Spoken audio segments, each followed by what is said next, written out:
Hey, what is going on, you guys? Hey, welcome back to another episode with iTrack. Now, tell me, are they deciding to come clean about one of our favorite conspiracies? Aliens? I think they are. Obama's come out and said some things that we're going to take a look at, along with a lot of other interesting clips. But before we get into any of that, I'm about to go ahead and get into a book that I'm reading right now called Book of Conspiracies. You definitely got to continue to enrich your mind. Make sure to smash that like button for me. Smash the hype button. Hit the subscribe button if you're not a part of the iTrack fan, man. Come on, President of the United States. So, a couple questions here. Are aliens real? They're real, but I haven't seen them, and they're not being kept in, what is it? Area 51? Area 51. There's no underground facility, unless there's this enormous conspiracy, and they hid it from the President of the United States. What was the first question you wanted answered when you became president? Where are the aliens? Where are the aliens? Now, the way he came out and said it, all nonchalant and casual, like, I guess we should just go ahead and wait for the alien interview, because I'm sure that's going to be next. But let's go ahead and shift gears and take a look at what Meta plans on doing after you pass away with your account. Let's just say your AI spirit might just live on. Meta has patented technology that could keep your social media presence long after you're gone. Turns out the only way to keep people on Facebook for life is to remove the life part. A patent was granted in December. It uses AI, of course, to scan all of your posts, your comments, your likes, to make a digital stand-in version of you. It could then simulate your social media activity, including responding to other content from real people, which means that my ex can literally ghost me forever. Yeah. Oh, wow. Man. Yeah. It may be used, quote, when the user is absent, for example, when the user takes a long break, or if the user is deceased, end quote. The patent says in addition to liking, commenting, and replying, there's some possibility it could even simulate audio and video calls. Right. No, this is so Can wrong. you, isn't this awful? Wait, so how do they know that all of a sudden it just takes over? What does? Yeah, how would you know that they are not alive with us anymore? Probably how we know But now. why does it? I think, do you opt in to say, Yeah. keep me alive That's after right. I'm dead?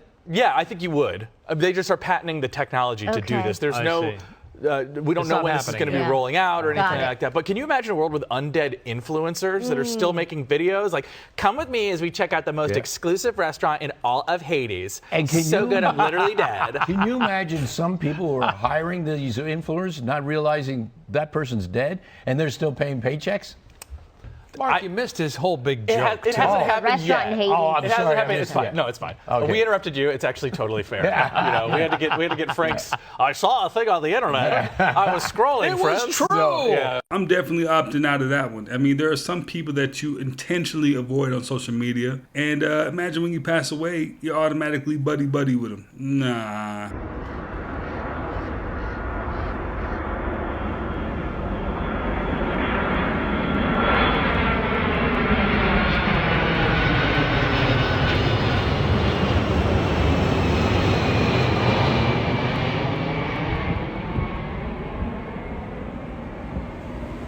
I've been to Disney World probably 10 times.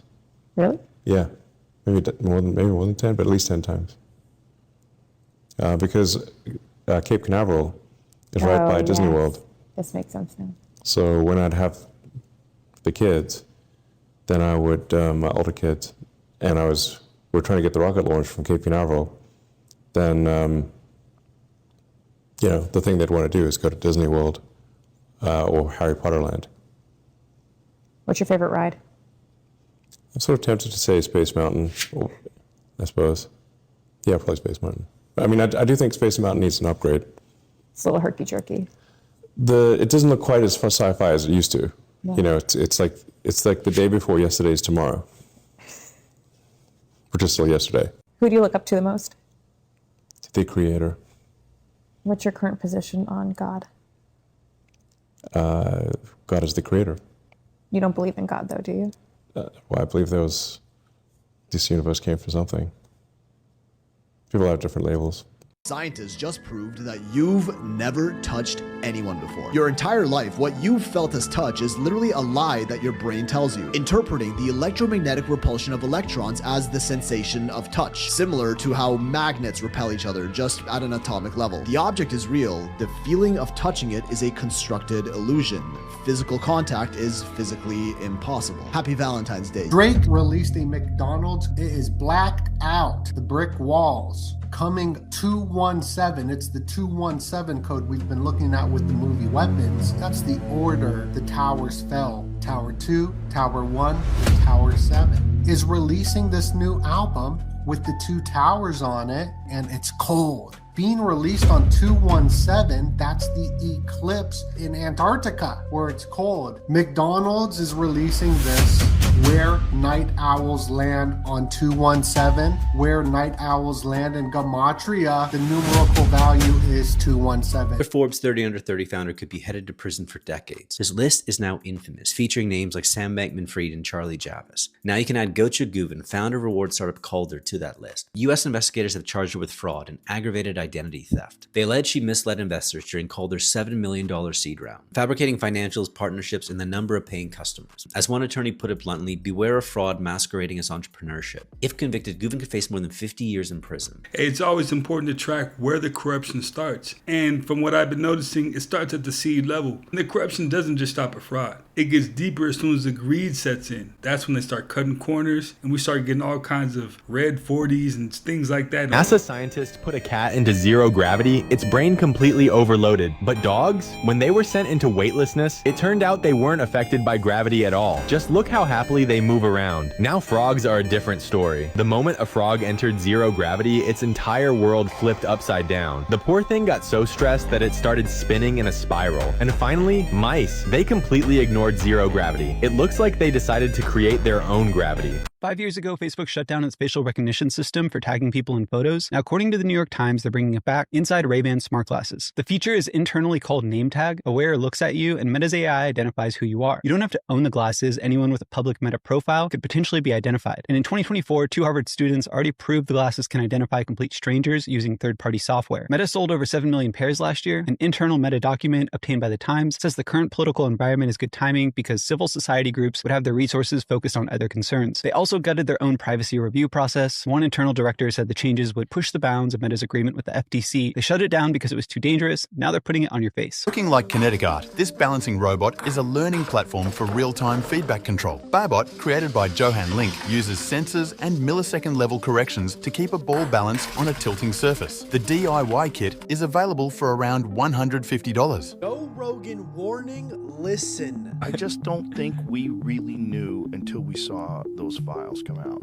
Yeah. And then you go, oh, well, there's no denying it now. My position on this completely shifted. I thought there's probably some really sick people that have an appetite for that, but I hadn't seen any real evidence for it until these files. And now I'm like, oh, this is demonic. This is clearly demonic. Okay, so thank you for saying that. I'm somebody who was raised a Christian and went to Bible school and that kind of stuff as a kid, in youth groups, and then growing up in Central Coast of California, let's say, veered in different ways. But the experiences that we've encountered over the last half a dozen years, it's hard to come up with a language to express what we're observing in the world other than the language of theology. Well, demonic by action. So whether or not demons exist, if they did exist, that is how they would behave. They would prey on children and torture children. I am happy to see Joe Rogan, one of the biggest podcasters in the world, is starting to believe the truth. After the Epstein files have been released, it is more evident to him that demons are real. The past couple years, you have seen his faith grow stronger and stronger. Anyone that's listening right now, understand everyone's timing is different. But what you must understand is Jesus is coming for his people. Make sure to share this information with as many people as possible. Let them know the truth. As soon as those files were released, the only thing you could label it is demonic. Being Ring just turned on every single doorbell camera all across America to scan your neighborhood, and they did it without asking anybody. Dude, this is obviously insane. This is what's happened. Ring just launched a feature that's called Search Party that uses AI to scan footage from outdoor Ring cameras looking for lost dogs. That obviously sounds cool, right? If somebody now uploads a photo of their missing dog, the AI will sweep through all nearby Ring cameras automatically looking for a match. And there are currently over 20 million Ring homes in the US alone, which is a massive AI-powered surveillance network activated without anybody's consent. Obviously, a lot of people are upset about this right now because they're pointing out the obvious. If the AI can scan for dogs, it can scan for people too. Ring just ran this as a massive Super Bowl ad, making this look wholesome, but underneath that cute reunion story is obviously a neighborhood surveillance network that was already watching before you knew it was. Obviously, this is coming with a ton of backlash because of everything that's going on in the world right now, but Ring says that you can opt out. But it's the fact that you have to opt out instead of choosing to opt in is exactly why people are furious. I believe just as creepy, those Ring cameras don't ever go off. Kind of like your iPhone, right? They never go off. Even when you think the battery died, they're listening and watching you still. Thousands of bodies a year that nobody claims. Here's what happens to them. When a person dies and there is no money, no family, no next of kin, then the government will usually step in, and they're called indigent or unclaimed deaths. First, the medical examiner is going to do everything they can to identify the person. This could include things like fingerprints, dental records, or even tattoos. They're going to try to find relatives, and sometimes this can take weeks. Now, if no one is found, then the state becomes the decedent's family. No funeral, no visitation, no obituary. It's just a simple legal disposition. Some counties will keep the cremated remains in storage just in case a family member does show up. Others will bury them in a public cemetery, just keeping record of a number. So even when someone dies completely alone, they're not just thrown away. The law still recognizes them as not just a body, but a human being. I'm Brad, and you should follow Fun Funeral Facts to hear things most people don't talk about. This YC startup is creating robotic cowboys that herd cattle on farms. We're ranking startups in the YC Winter 26 batch, and next up we have Grazemate. And Grazemate is building AI drones that can herd cattle. Pretty nuts. It's considered the simplest way to move cattle. So you install Grazemate onto your farm, which includes a DJI drone, a base processing station and power unit for solar power. Then you set a schedule in their app, you set the paddocks for the gate, and then the drones just go and do the job for you. So their software tracks every single cow that needs to be mustered in wherever you need it to go.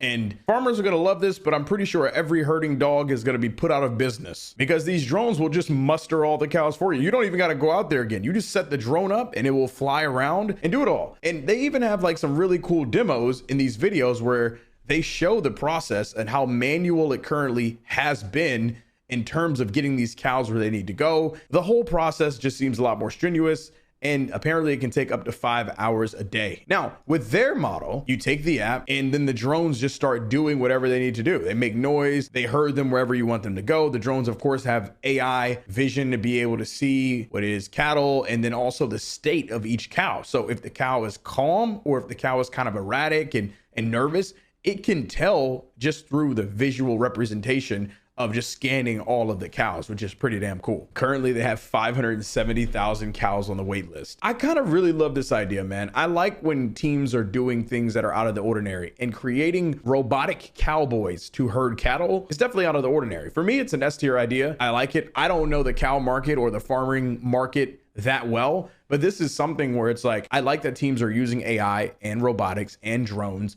but thinking outside of the box and solving issues that are like very tailored. This isn't something that some person who's pivoting from one AI B2B to another one, to this one, to that one, is going to think of. They don't really have the background to understand how deeply embedded this problem is. These guys do, and that's why they were able to come up with a really cool, unique idea. So excited for Grazemate. S tier idea, S tier team, excited to see what they build. Here's the point of the Masons. We see all the symbols, the pyramids, the one eye. As a matter of fact, the last time I was in Washington, D.C., I just was looking at Google Earth, trying to find a place to eat, and I noticed all the roads line up into like pyramids, triangles. 13 of our founders were Freemasons. It's a fraternal organization. It's for men. Started Scotland, London, 1700 time period, and they have their own rituals and processes they walk through. The movie about the Cristero War in Mexico, they were behind that. You'll see Jay-Z and famous rappers or Prince Hall Freemason. But again, think of that, against cross and crown. It's against the church and it's against right order. How do you get higher up? You progress through, and then they reveal the great architect of the universe, which from inside reports, the great architect of the universe is Lucifer. Strangers once agreed to tie themselves to each other for an entire year with no exceptions. These two performance artists wanted to test the limits of human connections, so they bound themselves with an 8-foot rope and made one rule above all others. They could never touch one another. For an entire year, they had to stay in the same space, regardless of what happened. If one of them wanted to sleep or eat or use the bathroom, they both had to agree. There was no privacy, no escape, and no hiding things. At first, they thought it was going to be meaningful art and an interesting social experiment, but instead they began to hate the experiment and each other. They argued about the purpose, every moment felt restrictive, and eventually they stopped talking altogether, communicating only by tugging the rope. But something strange happened near the end. After all these months of fatigue, after months of silence, they started talking again. They'd become so deeply engrossed with one another's lives that just having each other's presence was a new kind of bond, but weirdly enough built on endurance, not actual affection for one another. When the year finally ended and the rope came off, they said the connection never really disappeared from those last few months. The rope was gone, but emotionally they said that they'd be tied together for life. After the experiment, they untied it and walked away to live separate lives. They didn't keep in touch very much, but despite the challenges, they both look back on that year very fondly without any regret. That sounds kind of like how most people would describe marriage.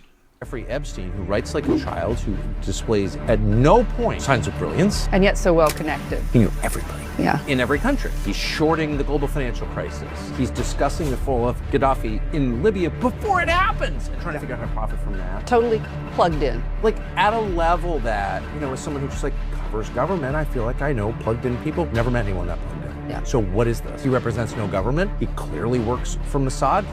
Clearly works for CIA, is in contact with both, and clearly British intelligence. So he's not working for Israel, he's not working for the United States, he's not working for the UK exclusively, he's not working for anybody, really. He's kind of this independent power broker working with a series of other independent power brokers together who form some kind of supra-government above all representative government in the West. So what is that? Yeah, he does seem to be like this slimy, slithering person that seems to be in all the important places. It's extremely creepy. In 2020, a Dollar General employee with diabetes was fired after drinking a $2 orange juice at the register when she began feeling symptoms of diabetic shock. The company said she violated policy by consuming merchandise before paying for it, labeling the act as grazing even though she later paid for the drink. The dispute escalated into a lawsuit and a jury ultimately awarded her $277,000 in damages, turning the incident into a widely discussed example of strict workplace policy clashing with a medical emergency.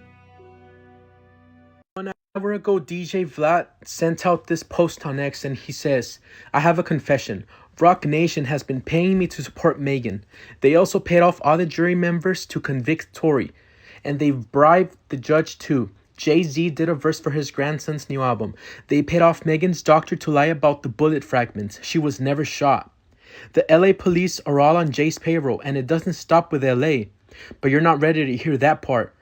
That Mexican guy who stabbed Tory, who do you think paid him to do that? You already know the answer to that. The 3 Supreme Court judges who denied Tory's appeal, all paid off by the Rock Mafia. Jay also paid Trump not to pardon Tory, even though it's a state case. Trump can only pardon federal cases. But knowing Trump likes to bend the rules, Jay wasn't taking any chances. I can't keep these lies secret anymore. If this is my last tweet, you know who silenced me. Y'all, what the fuck is going on? Now, DJ Vlad is a huge YouTuber. So for him to come out and say any of this and not say allegedly, if even a portion of that was real, it seems like Roc Nation might have some explaining to do. So apparently the Epstein files are driving people towards God. I just had a friend send me a Reddit link posted by an atheist, and it says, as an atheist, these files are the closest evidence for Satan, and then parentheses, therefore, God. People are actually seeing straight up supernatural evil, and it's leading them to say, I want nothing to do with that. Instead, I choose the light. Hey, didn't we just finish saying that those files had nothing but demonic things going on? That's exactly what I'm saying. It's pretty plain to the average eye, man. All those people were filled with demons. First glance, the image looks like nothing more than a grainy black and white security photo taken late at night.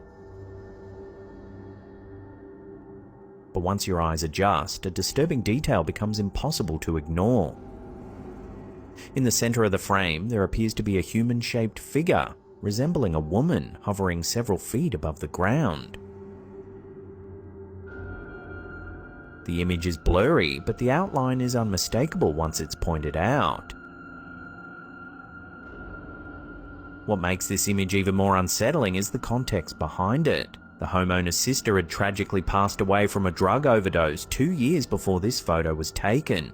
If you were a time traveler going back 100 years ago, blending in would be a lot harder than you think, primarily for one reason: words. I don't mean words like skibbity and riz. Obviously, those are very new words that a person wouldn't understand, so you wouldn't say them, but there are so many words out there that we don't even think of as slang, but are actually a lot younger than we think. Take teenager, for example, invented in 1944 as a marketing term. Before that, people just referred to them as youths, and that period of adolescence and puberty where kids are all angsty and scary and rebellious and adults are afraid of them, that was just called youth culture. Advertising executive Eugene Gilbert used the word teenager to target a specific age group of people to sell shoes to, and it really only covered 17-year-olds, the group that was most likely to buy something. It eventually took off as a buzzword and expanded to mean anyone between the ages of 13 and 19. Cool sounds like something timeless, and saying that's cool is so effortless that even describing what that's cool means is kind of hard. But before 1933, it was only known as its literal temperature description. Something was cool, it was cold. AAV is what gave it its current meaning, and heavily popularized by the jazz player Lester Young. And racism as a concept has existed for thousands of years, but you wouldn't actually call it racism or even call someone a racist. This word didn't show up until 1928 and wasn't even mentioned in the dictionary until 1939. Instead, you would say race hatred or race prejudice, and there wasn't really a word for the specific person. Instead, you'd have to point your finger and say something like, this person believes in race superiority and is exhibiting race prejudice. You see how much more wordy that is than just calling someone a racist? Thank God that we have that word now. The United States is sending a second aircraft carrier to the Middle East, according to reports. The deployment of the USS Gerald R. Ford comes as President Trump decides whether to take military action against Iran. Yesterday, President Trump warned Iran that failure to reach a deal would be very traumatic. This is the first time in human history bananas are shipped across the world, pumped with ethylene gas, labeled organic, and people are actually buying it. For effectively 100% of bananas at the grocery store, they are harvested pre-ripe in tropical climates, shipped green under cold conditions so they cannot ripen naturally in transit, then finally at the destination pumped with ethylene gas in a temperature-controlled room. 99% of exported bananas are also of a single variety, the Cavendish. This reveals a deeper issue with the industrialized monoculture system. The Cavendish was selected for disease resistance and logistics, as it could stay green for weeks after harvest, which is ideal for the long shipments and having high yields that look good in grocery stores. This reveals what many see as a hole in the organic labeling, as consumers pay premium prices for organic bananas while remaining unaware that these fruits undergo the same artificial gas ripening process as conventional. Shifting to local and seasonal fruits supports our domestic food system and aligns with circadian biology and ancestral health. Buna Yemeda is considered the most inaccessible church in the world, situated at an altitude of approximately 8,465 feet in the Tigray region of Ethiopia. It can only be reached by climbing sheer cliffs and narrow ledges. Inside, there are vivid frescoes of apostles, dating back 1,400 years. Hey, that last clip makes me so happy that God will meet you right where you're at. There's no need to climb mountains like that. He'll meet you right where you're at. Feds once sent free Super Bowl tickets to a bunch of criminals, then completely embarrassed them. In 1985, U.S. Marshals sent letters to thousands of wanted criminals telling them they had just won Super Bowl tickets. There were plenty of subtle hints letting the criminals know something was fishy, but they went ignored. Each letter was signed by Michael Detnoff, which spells wanted backwards. They called a number to confirm their attendance with Mr. Cran, which is narc backwards, and sat on hold as the song I Fought the Law played. On the day of the event, the very excited criminals all arrived at a convention center to claim their tickets, where undercover female police dressed as cheerleaders discreetly frisked the fugitives for weapons before bringing them to another room. When it was time for the big reveal, the host got on the mic and said, quote, "We've got a big surprise for you all. You're all under arrest." For over 100 years, nobody knew how these huge rocks moved across Death Valley's racetrack playa. It's been one of nature's great mysteries, until recently. Theories ranged from strong winds to earthquakes to aliens. None of them were right. We rented a Jeep and drove out there to see it ourselves. We saw the tracks. Some of them were long and some zigzagged in all directions. Okay, you can kind of see the trail this rock has left. It's a big rock. But wind alone couldn't move these heavy rocks such long distances. It turns out the secret ingredient is ice. Death Valley is the hottest place on Earth and the driest place in North America. But as you can see, it does rain and snow here. In 2014, scientists witnessed the rocks move thanks to a rare symphony of events. First, rain fills the racetrack playa in shallow waters. Second, the water freezes overnight. Third, the sun begins to melt the ice. Finally, wind pushes massive floating ice sheets, which have enough force to push the rocks across the desert floor. When it all dries, you're left with hardened trails for years to come. It's a process called ice shove. So no magic involved, just nature keeping us on our toes. There are celebrities that are wanted by the FBI. So Ryan Whiting is a former Olympic snowboarder that was on the FBI 10 most wanted fugitives list in 2025 for allegedly running a massive transnational drug trafficking operation. He was actually recently captured though in Mexico. Tupac's aunt, Asada Shakur, was the first woman to be named to the FBI's most wanted terrorist list. She was wanted for killing a state trooper in New Jersey and escaping prison. She fled to Cuba, but she died last year being a fugitive. Frank Sinatra was investigated by the FBI for decades for his alleged ties to the mafia and organized crime figures. And even Michael Jackson was also heavily surveyed during his trials, having over 300 pages of FBI files on him. Muhammad Ali was investigated by the FBI in the 1960s due to his relationship with Islam and refusal of the Vietnam draft, and John Lennon was also heavily tracked around then for his anti-war activism. And finally, Diddy was raided by FBI agents in 2024 after being classified as a major public threat and is now spending the next 4 years in prison. Pretty cool, right? In one of my earlier videos, Aretha Franklin details how the FBI was actually following her as well. So it seems to be all the most influential people. Yeah, they got eyes on them. We traveled to a continent where you can't sit down, kneel, or put anything on the ground. In addition, you also need your clothing inspected before you even go outside, and your boots have to be cleaned every time you come back. Antarctica is one of the most regulated places you can visit, and it becomes obvious from the second you step off the ship. Rule number 1, you can't sit down, kneel, or put anything on the ground. No bags, no gloves, nothing. You can accidentally transfer bacteria, seeds, or pathogens from your clothing or bags. And before you even go out, your clothing and gear will be inspected to make sure you're not bringing in mud, seeds, food crumbs, or anything stuck in a weird piece of Velcro. The goal is to leave absolutely zero impact. Then there's the boot cleaning. Every single landing, you come back and scrub your boots and disinfect them. It's to stop you from carrying something from one site to another. Moving on to wildlife, they have the right of way. Penguins, seals, whales, you do not approach them. You let them move freely. And this is honestly one of the coolest parts. For the most part, animals in Antarctica aren't afraid of humans because they have no reason to be. We had whales popping up just to look at us and penguins that had no problem cutting off our hikes because, again, this is their home. All of these rules are part of the IATO guidelines, and the expedition teams from every cruise company enforce them. The rules might feel intense at first, but once you're there, you realize it's the reason Antarctica looks like this. We're just visitors, and the goal is to experience it without leaving a trace. That information alone lets you know there's something else going on in Antarctica. Like what kind of bacteria and seeds, what all is going on? I mean, there's more questions than answers at this point, and we're going to dive deeper into that. Something wild happening in the Philippines right now. The FBI are currently looking for the owner of the universe, and they believe that he is hiding underground in the kingdom of Jesus Christ. Yeah, you see, this is Apollo Kiboloi. He says that he's the appointed son of God and beloved pastor to 7 million people, but authorities say that he's a cult leader and wanted for horrendous crimes. So, take your pick. He's on the FBI's most wanted list for allegedly trafficking women to the US from the Philippines, and local police have been looking for him for months now. But Kiboloi, who was even the spiritual leader for the former president of the Philippines, said that they will never catch him alive. But then, just recently, a staggering 2,000 police raided his Kingdom of Jesus Christ compound, and one of his supporters even died from a heart attack trying to defend it. I mean, this place is so massive that they even have their own events arena that has a higher capacity than Manchester United's stadium. No wonder bro believes that he's the owner of the universe. And using equipment that is believed to be able to detect people behind walls and underground based on their heartbeat alone, police found an eerie secret layer 90 feet underground. Reports claim that they are separated into 3 levels to divide women based on their attractiveness. Now, police haven't found Kiboloi yet, but they still believe that he is hiding somewhere at this massive compound. This is the world's first commercially available robotic centaur.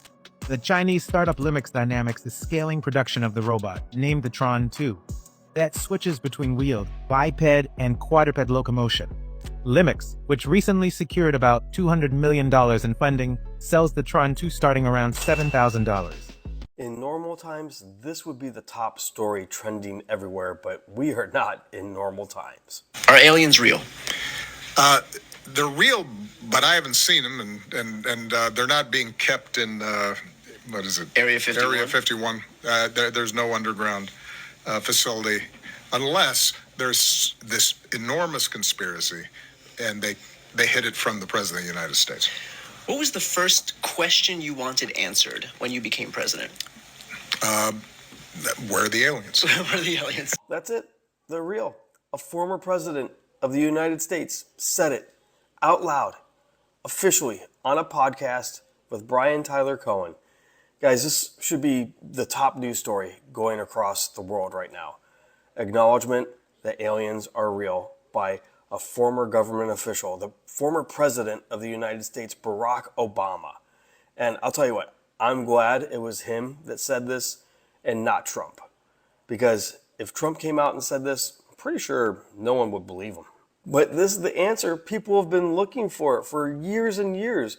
Are we alone in the galaxy? And now we have a former president saying we are not. Let me know what you think about this in the comments. Like, share, spread the word, follow, subscribe, and I'll see you back here for the 411. They did such a great job with that predictive programming that we are completely desensitized. He literally just said aliens are real and it isn't front page news because we know already. So what happens next? Let me know in the comments what you think about it. But this is the answer people have been looking for years and years. Are we alone in the galaxy?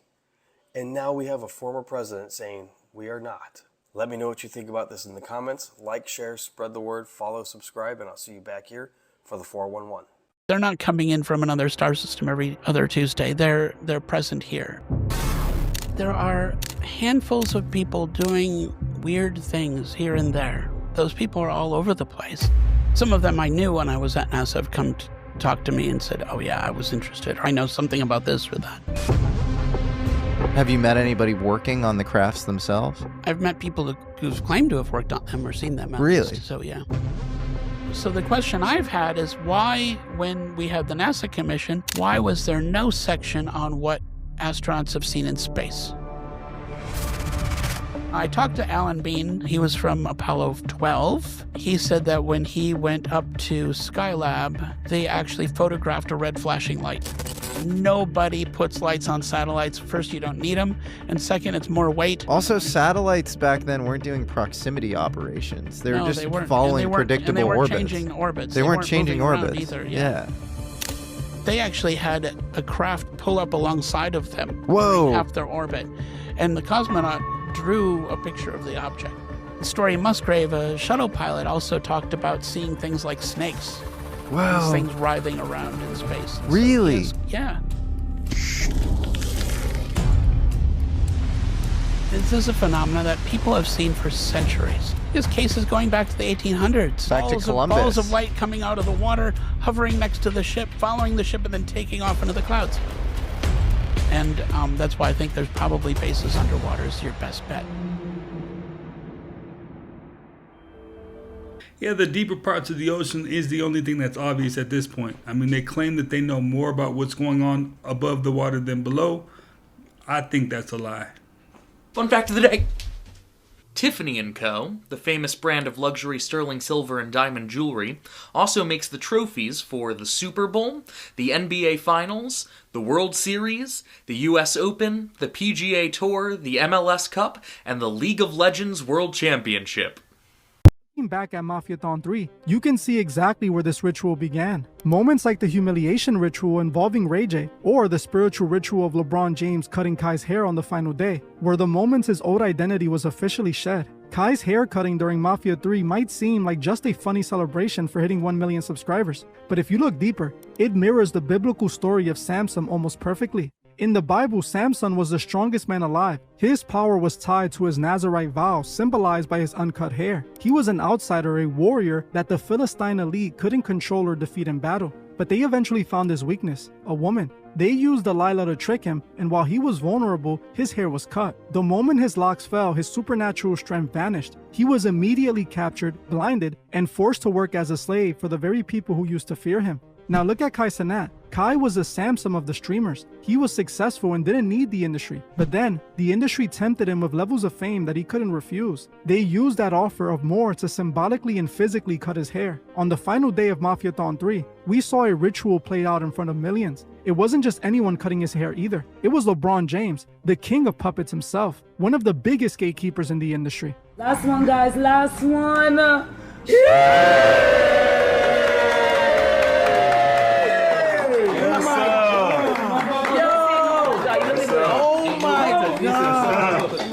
Yo, chat. Oh my gosh. When LeBron cut those locks, they weren't just changing his look. In my eyes, they were cutting his connection to the divine and compromising his soul forever. They tempted Kai with endless power and riches, and he fell for the bait. Like Samson, Kai went through a period of blindness and disappearance immediately after the haircut, only to reappear months later in these eerie red-lit rooms with Jaden and Will Smith. One thing is for certain, the day Kai Cenat let LeBron cut his hair was the day the old Kai officially was no more. This matches the energy of Jaden Smith's own debut as creative director for Christian Louboutin. Yeah, so we're going to connect just some minor dots here. Didn't 50 Cent say his next documentary was going to be about LeBron James? You know, there is something going on behind the scenes, and we did witness Kai go through a transformation of some sorts. Today we learned that federal retirements are processed by hand underground at a limestone mine. I didn't even really know what that meant, so I looked it up and came across this video of Iron Mountain. This is a data facility 200 feet underground in Pennsylvania where 700 federal workers process federal retirements by hand, 230 feet underground. 10,000 applications per month are stored in manila envelopes and cardboard boxes. The process takes months due to outdated manual systems. Why is this done in such an archaic way? Well, apparently a report from 2021 reveals how the government tried and of course failed to digitize the process for decades. They spent $106 million, but failed to bring this process into the 21st century. Yeah, something about that don't sound right. All this technology going on and you couldn't figure it out? Nah. An ex-CIA officer told me the biggest upgrade you can make is moving from perception to perspective. Here's what that means. Perception is how you see the world, shaped by your culture, your language, your experiences. Perspective is the ability to step outside that and actually see how someone else sees it. Most people never make that shift. They mistake certainty for wisdom. There's a huge difference between perspective taking and perspective getting. Perspective taking, that's imagining how someone feels through your filters. Perspective getting, that's asking, listening, letting them tell you. One is projection, the other is humility. And the moment you stop being curious, the moment you say, I know, conversation turns into control. Real wisdom isn't certainty, it's realizing your view isn't the whole map and choosing connection over dominance. That's where communication starts. Now you know I had to leave you with some gems. You see this right here? This was the first time a human was ever cryogenically frozen. And since then, about 500 people like Walt Disney and Ted Williams have all been frozen in hopes of being brought back to life. But is this actually a possibility? A Michigan professor in 1962 says yes. He proposed the idea if you pump antifreeze into their arteries and freeze them in liquid nitrogen that we can bring them back to life. And to me, this sounds crazy, but it's actually a possibility. In 2021, Russian scientists found microscopic worms that were frozen in northern Siberia, and when they thawed them out, they noticed that the worms started moving. This might not seem like much, but the worms were over 30,000 years old. So this led the scientists to believe that the worms were actually in a cryogenic state, and that human cryogenic freezing might actually be possible. So if you're trying to cheat death, companies like Alcor are offering cryogenics for only $200,000. I'm Max Moore. I'm 53 years old, and I'm trying to solve the problem of death. I'm the president and CEO of the Alcor Foundation. Alcor is a non-profit organization that uses extremely cold temperatures to stop the body falling apart at the point of legal death and take them into a future where more advanced technologies may be able to revive them. We are essentially hacking human biology. We are now beginning to realize that death and aging don't have to be inevitable. There are so many fantastic possibilities in the future. We won't be limited to a human body. But it may be that you can upload your mind into a machine in the cloud, download it into a dolphin body to go swimming in the oceans, or a different body to climb the mountains of Mars. So maybe we'll be not limited to one body, we'll wear them like suits of clothes. That's a good reason to stay alive. For me, life extension and cryonics is not about avoiding death, it's not about being afraid of death, it's about pursuing life. On your screens, you're looking at one of the most undeniable pieces of evidence that the substance may exist in real life. This happened during a recent reunion with the cast of the famous movie Grease. John Travolta appears in public, smiling, relaxed, and looking nothing like a man in his 70s. He is 72 years old. But his face looks closer to 32. Smooth skin, tight features, no signs of natural aging. Now look at everyone standing next to him. His former co-stars look exactly their age. Wrinkles, sagging skin. Time clearly left its mark on them. But Travolta looks untouched, preserved, almost reset. And that's where people start asking uncomfortable questions. This isn't makeup. This isn't lighting. And it's far beyond normal cosmetic procedures. The difference is too extreme, too clean, too precise. Many now believe this is proof that something else is happening in Hollywood. Something insiders call the substance a rumored treatment that doesn't slow aging but reverses it. If this is real, then what we're seeing isn't luck or genetics. It's access. And if some have it, others don't, which explains why the gap between celebrities keeps growing wider and more disturbing every year. And this is only part one. If you want the next part of what's really happening in Hollywood and what the substance might actually be, tell me in the comments.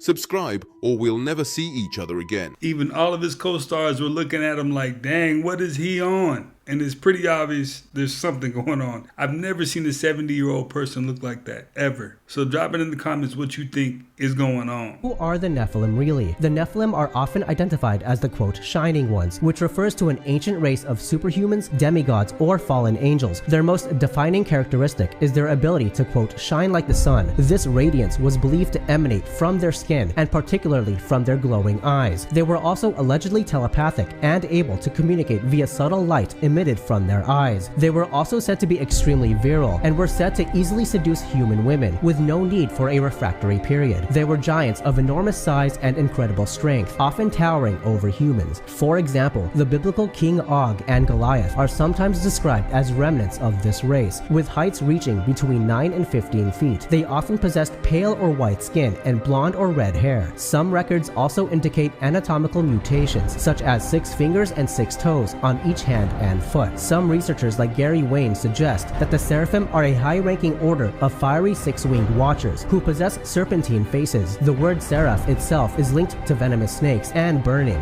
The Nephilim are described as having long, narrow faces, prominent cheekbones, slanted eyes, and long serpentine necks. In Canaanite art, they are portrayed with heads resembling cobras. Some researchers suggest the hybrid human descendants of these Nephilim continue and protect their lineage through secret societies like the Priory of Sunset. I think most people are aware that we don't actually know what Jesus looked like. The Bible doesn't give a physical description, and the earliest depiction of him is dated 200 years after his death. We don't even know if he actually had a beard. But when you think about it, before the invention of the camera, how do we know what anyone actually looked like? And the truth is, most of the time, we don't. Sure, there are portraits and statues, but these were typically only for wealthy and powerful people, and really only helpful if they had it commissioned while they were still alive. And even then, if you were an artist back then drawing the Roman dictator Caligula and you knew that he was ugly as hell, would you actually depict depict him that way in your work? Probably not. That's why even with records describing him as having a misshapen head, sunken eyes, and balding, you end up with a statue that looks nothing like that. Joan of Arc is best recognized from this image, and I definitely don't believe that any human actually looked like that. Also, there's the fact that the only depiction of her while she was still alive was literally a doodle in a book by a dude that never even met her. That means that not only do most historical figures not actually look like how we imagine them, but 99% of any human that has ever lived left behind nothing for us to remember them by. And we like to think that with modern technology, we're immune to that, but just like how the Library of Alexandria can burn, leaving no surviving copies of what was inside, so too can the pieces of the internet that house every record of you. Actually, you spit nothing but facts, and that's something you definitely got to marinate on, because you can describe anything to anybody, and our imagination is going to come up with whatever it comes up with. Polydactyly is the term for an extra finger or toe. Usually they're not fully functional like this, and they can often be removed with surgery. Why do we say we're wearing a pair of pants? I mean, we're only putting on one thing, so why do we call it a pair? Well, it has to do with the word pants, specifically where the word came from. Pants comes from pantaloons, which were named after a character in Italian theater called Pantalone. So why did we name pants after him? Well, because Pantalone often wore tight red hose, a clothing trend that became popular in England, and with it, the word pantaloons. But why was it plural? Well, those hose were initially two separate leg covers that you put on one at a time, so you needed a pair of them to cover your legs. Eventually, someone had the bright idea to sew them together and call them pants, and the pair thing just stuck. But there's more. Pants are also a plurale tantum, a word that's only ever used in the plural form, like scissors or sunglasses. So even though there's only one of them, we still talk about them like there's two. And you can follow me for more interesting videos. Best driver in Connecticut is lucky to be okay after this wild run-in. Take a look. I'm 40 years old. I can't be dealing with this. One more.